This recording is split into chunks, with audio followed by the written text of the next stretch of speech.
Hola, ¿cómo están? Bienvenidos a Flash Financiero con Fit Capital y el día de hoy les estaré comentando sobre el último dato del deflactor de consumo personal en Estados Unidos y las consecuencias que contraería para las decisiones de la Fed en el futuro. El pasado viernes 28 de junio tuvimos la data del deflactor de consumo personal en Estados Unidos para el mes de mayo. La data indica que intermensualmente hubo un aumento solamente del 0.1%, cosa que es el dato más bajo que hemos tenido desde noviembre del 2020, y el cambio interanual fue de 2.6%.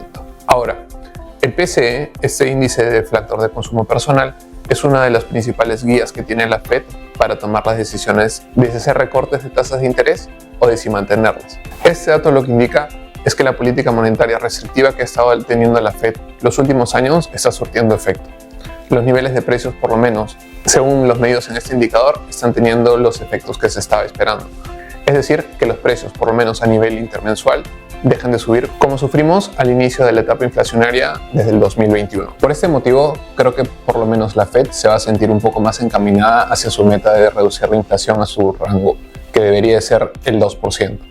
Sin embargo, tenemos que entender que no solamente va a ser un tema de un solo dato aislado lo que va a conllevar a que la Fed decida reducir tasas de interés en el futuro.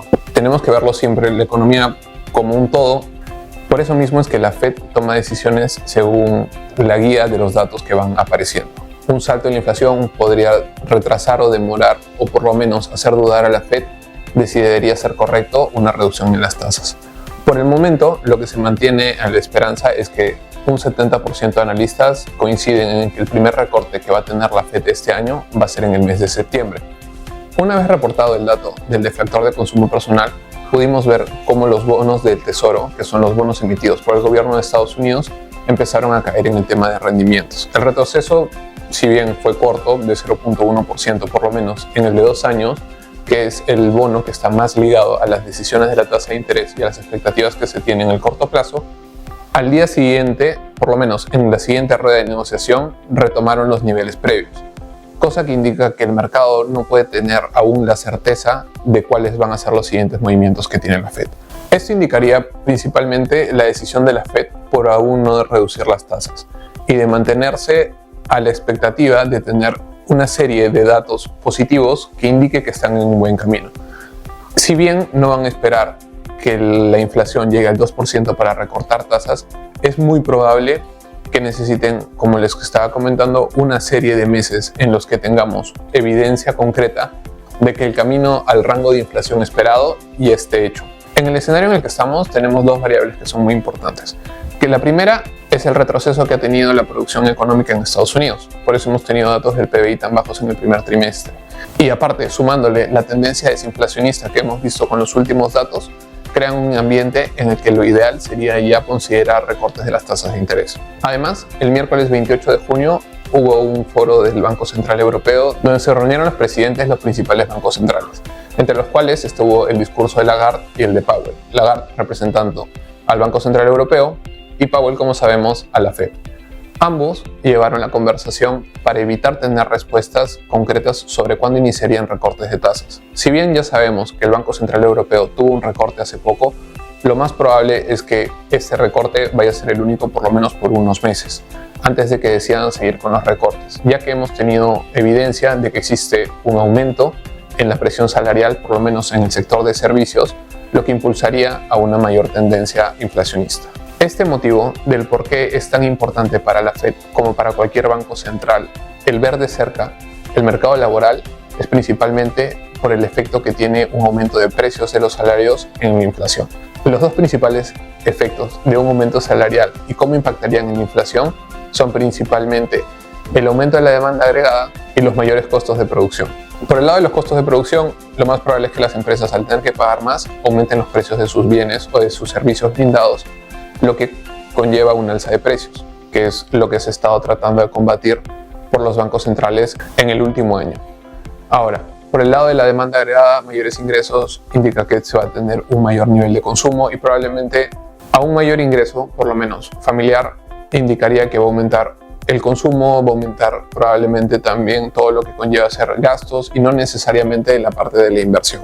El aumento salarial de las personas, por lo menos a nivel general, causa una presión inflacionista. Esto se debe principalmente a dos cosas.